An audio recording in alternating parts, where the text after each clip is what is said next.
So we are gonna talk about the five conversations. So just as a quick review, so we're gonna talk about the self conversation today, but the other four conversations are around difficult or challenging conversations, coaching conversations. We're there to kind of support others in their growth and development. Buy-in conversations or sometimes sales conversations. How can we be compelling and get people, on board with things? And storytelling. We have Nazar here as well again. And so also, how do we tell compelling stories to engage action, which Nazar is masterful at. So those are our five conversations that we cover in our book, but we're going to focus today on the self conversation, which really grounds everything.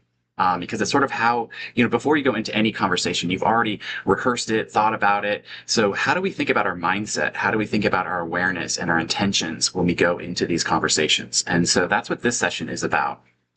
So what we're going to go through, we're going to talk a little bit about how our assumptions, we see those as truths and kind of the limits of that, why it's hard to change these beliefs or assumptions we have, how we can change them. And then we're going to do a little practice together as an exercise. So hopefully you guys will join us for that, and you get to try out a little exercise for yourselves with somebody that you know. Any questions? Any thoughts? Okay.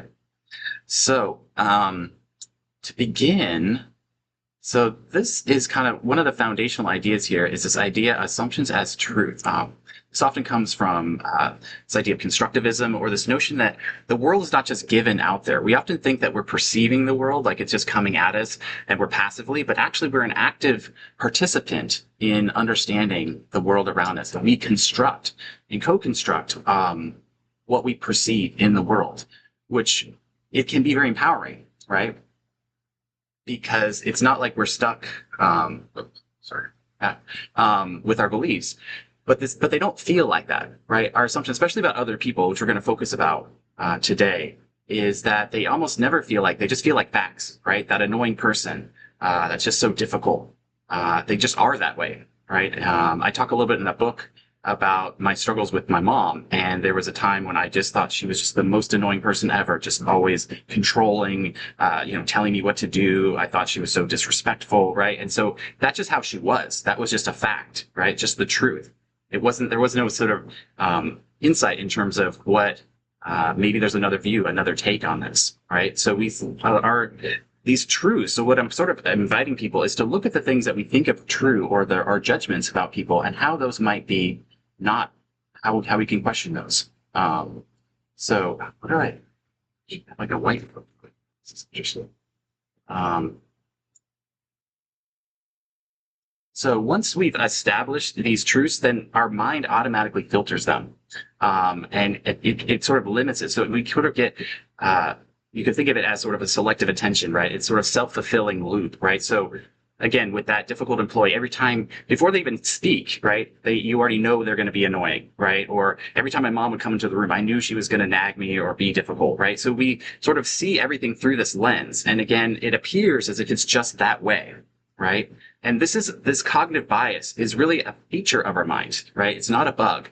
People talk about, we need to get rid of cognitive bias. We really can never escape bias because it's baked into how our mind filters information. We can never take in all of the information that's coming at us at any one time. So we have kind of cognitive heuristics that filter out information and give us a sense of what's going on, but it's actually not a perception, it's a construction. So another way to think about this, if you're familiar with the work of Daniel Kahneman, thinking fast, thinking slow, right? We have a fast mind that just automatically judges things without even thinking about them. Or we can slow down and really be more critical and evaluative.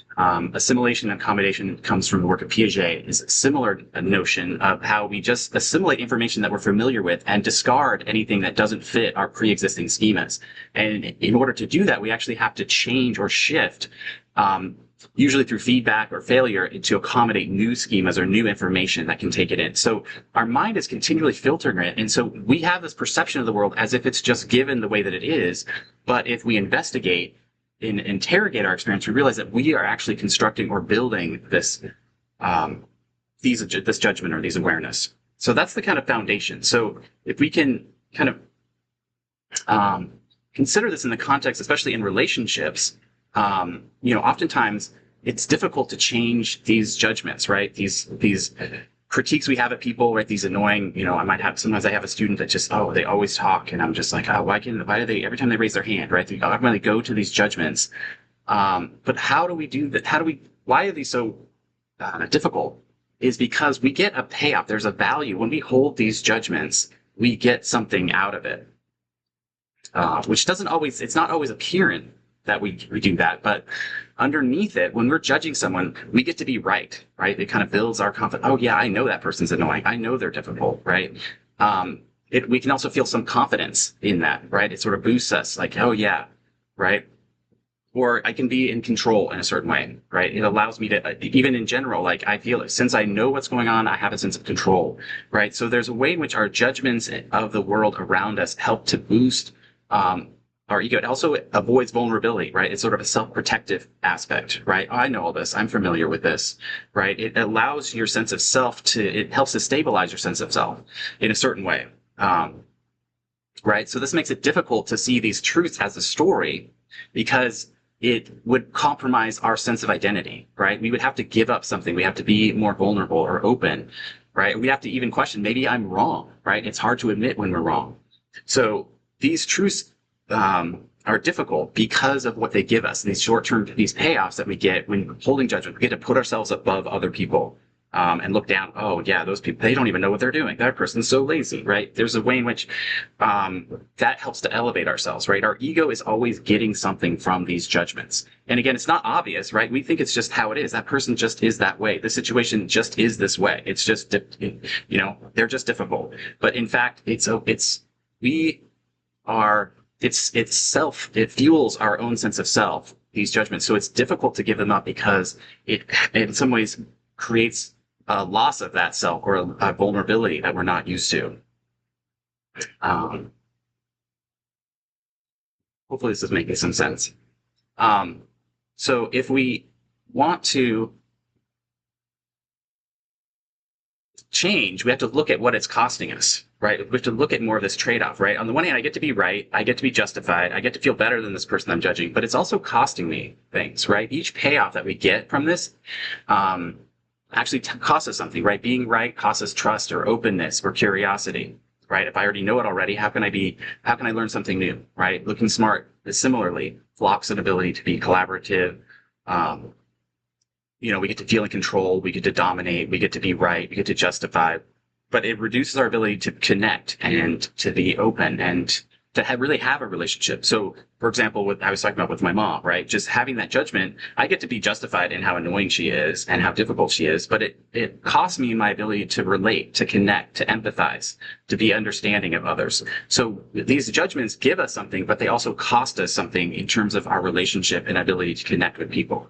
Right. So if we can really look more closely at both what these judgments are giving us, but also what they're taking away or what we're losing out on, the possibility, what they cost us, can really help us make more of a conscious choice. Right. So again, in the book, when I talk about my mom, it was more of a conscious choice of saying, I actually want to have a good relationship with her. I don't want so much acrimony or so much difficulty with them. And so when I could begin to take more responsibility for these judgments as something I was constructing, then that allows me to make a new choice to try to, create a better relationship with her. So, but that can be difficult, right? Because it's hard to give up those things, right? We want to be right. We want to be justified in those things, especially if we feel hurt or we felt like someone has done something to us, then we often cling to those things and we don't want to let it go. Oh, but you don't even know what they've done to me. You don't realize how rude they were or how disrespectful, right? So it can be hard to give up those judgments or give up those beliefs because they serve us so much. To start, think about somebody in your life that you might find difficult or annoying, right? Or maybe some aspect of someone, right? And again, this is more of like someone that you're in a relationship with, right? Not just some random stranger or some political person, someone that you actually have a connection to, but you struggle a little bit. Maybe it's a colleague, maybe it's a family member, a friend, something like that. And so can people take a minute and think about that. Do you guys have some ideas, someone come to mind potentially? So I invite you to just take a second and just name like what that is. Just write, just take a minute, write one sentence about what that judgment is. Okay, so then this is the harder part, is consider what are you getting out of holding that judgment? What is the payoff for you, right? You get to be better than, look smarter. Like, what is it about that that gives you something, right? How does it strengthen your ego in a way or your identity, right? This is the hard part. So what could you be getting out of that judgment, right? How does it put you above that person or make you better than that person, right? This is more of like more of a subtle, not even conscious way, but think about what is that payoff?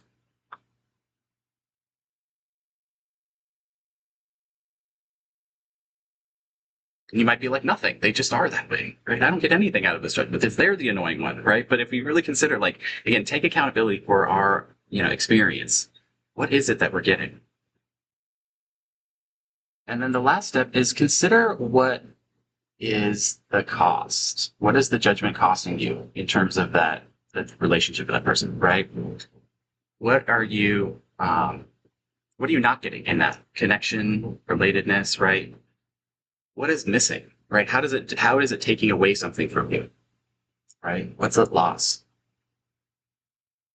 Connection, openness, empathy, harmony, right? How is that judgment? Well, you're getting something out of it. It's also costing you. So what does that cost? Okay. So now this next part, um, so sort of what you were actually saying, Deborah, is like consider what is a new possibility that would inspire you about this person, right? Um, what would you like to have in terms of the relationship with this person or this being, right? Maybe it's understanding or empathy or connection, partnership, trust. Like what would be a better way or what would be more inspiring or for you? And but then what truth would I have to give up in order to make that possibility real, right? Again, this is where it gets hard, right? Because we like our judgments, we like our critiques of others, right? It gives us that sense of, being, that ego boost, right? So where are we still holding on to judgments? This is kind of the hardest part. So we do need to, how do we give something up around that? And then how can we, again, speculate on, if we're thinking about the future, how do we test ourselves? How can we have a bit of a beginner's mind, a fresh kind of take on this person? And how can we begin to see opportunities to see them from a new perspective, right? So being able to anticipate, I know we're going to judge, we know we're going to critique, but how can I see if there are other things I'm missing, right? It's sort of like being more investigative. Are there other aspects, other things that are showing up? Because our mind is filtering. It's creating that self-fulfilling cycle, right? It's just showing us how annoying they are. But maybe there's other things that we can see, we can explore, right? Is there disconcerting evidence that would help to validate this new possibility for this person? Does this make sense? Right? So now we're kind of looking the other side and seeing what's a new possibility? What can we give up? And how could we kind of investigate this to see a new reality? Okay? Does it make sense? So just take a minute. I'm going to give you, just take a minute or so. Jot down some notes to yourself. Then we'll go back and do another discussion. So, Do you have an example, Zach? mhm. Yeah, so I'll just go back to, like, for example, with my mom, right? It was Mhm. like, for me, it was a new possibility of like being able to connect, being able to, have a good relationship with her, right? I felt like so estranged and disconnected. And to me, that felt like it just didn't feel right because my mom was so caring. So how could I give up that, right? And so for me, it was like being able to see what she was doing, not as like, control or, she was disrespectful, but it came from a place of a place of love, right? And so I could reframe a lot of her actions and see them in a new light, see what she was doing, her asking me questions all the time, not because she was, being nosy, but because she just really cared and she wanted to have a good relationship with me, right? So I could take all of those same experiences and look at them through like if I can have a new possibility, a new lens to refract those same experiences, you can create this new possibility.